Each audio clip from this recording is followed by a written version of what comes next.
Stephen Walker for WI Proud, bringing you our Artist of the Month series. Thank you, Dylan Overhouse, for being my very first Artist of the Month. Dylan Overhouse Productions. Full disclosure, we had a snafu. We talked a little bit before this all started. He let us know you've been taking photos, doing videos for about 9 years, and we were talking about how it was music videos that kind of hooked you, that led you into the photog life. Yeah. What video hooked you the first time? Honestly, I've always been into music videos. We've been watching them since like TRL and Fuse Channel back in the... When MTV played music. Yeah, like what was it, 3:30 every day? Yeah.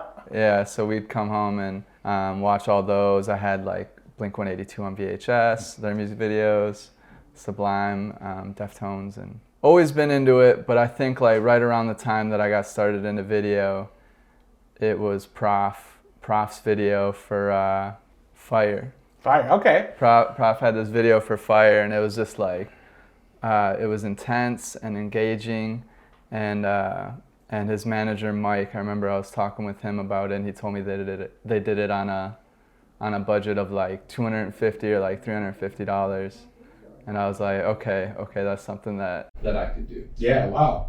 And it's funny that you bring up that, because that ilk of rapper, that genre, that year of rappers really felt tangible.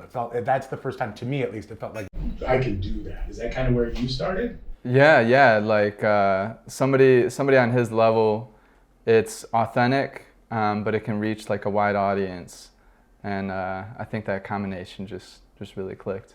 So let's speed up a little bit from that first one to now. How do you feel you've changed as an artist? I've evolved in some ways, slowed down a lot. You know, I think when I first was doing video, like it was just like I had so much that I wanted to put into everyone.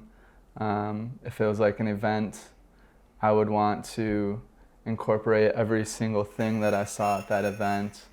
And one way that I've evolved is like slowing down and trying to give some of my work to like space to breathe, and just more powerful, smaller sections instead of a lot of little things.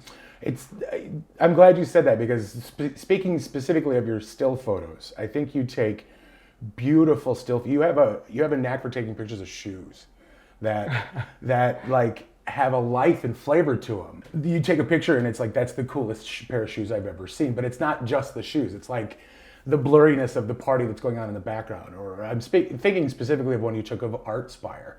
Yeah. And there's other ones of like the downtown scene, that early morning shot that you did recently, that's exactly what it's, this space to breathe, but says so much in the moment.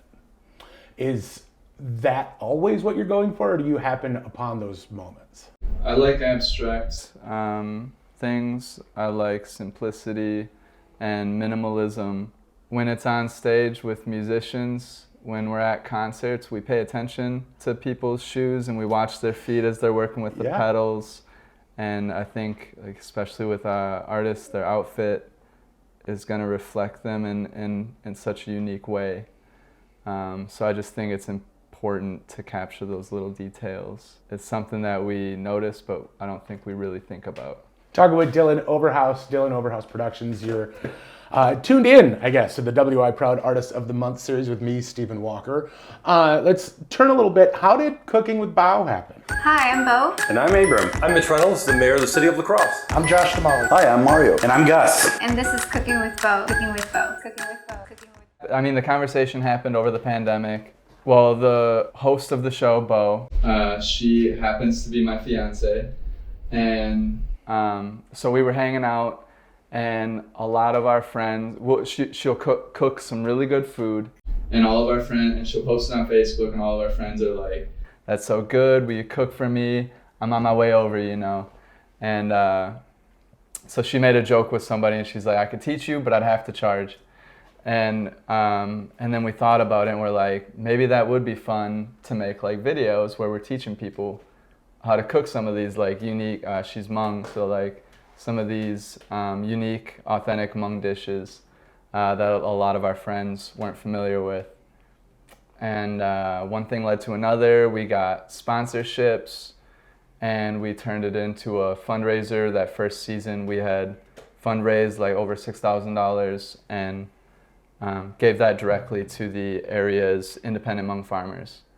And that was actually a response to an underlying issue that the Hmong farmers were having, in that during the pandemic, there was a lot of people that were struggling. We were out of our jobs, everything was unexpected.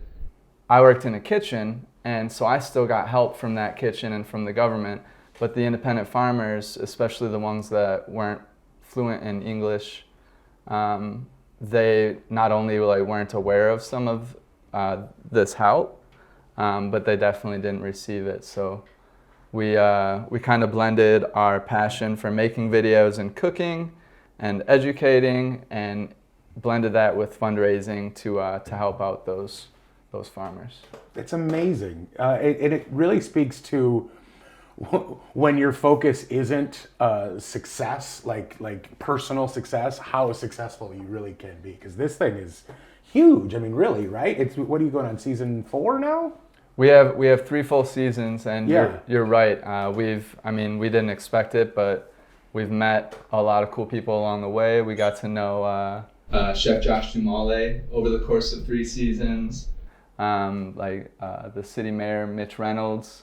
Yeah, we've made a lot of connections along the way that we didn't foresee. Is it that much different than shooting music videos? No, it was great because we did whatever we wanted, and so I could have. We definitely took references from other cooking shows, but essentially steal like an artist. Yeah, Yeah, exactly. But I just. It was me and Michael Calarco, aka Mike Makes. He helped me with all of the video production side of things. We filmed it how we wanted it, and that's kind of similar to like reality TV style, but also blended with just kind of like photographic imagery on how we wanted it to look, I guess. Yeah, very cool, very cool. So is Bo looking at cookbooks and the tours and all that stuff now, or is she happy with just your guys' little life? Bo is her passion lies more in writing and sure. And storytelling, and more recently acting. So she'll be graduating from UWL with a minor in acting, I think. Okay. Like she has a play that she's producing coming up. Really? And she's actually she writes like feature-length scripts and TV series.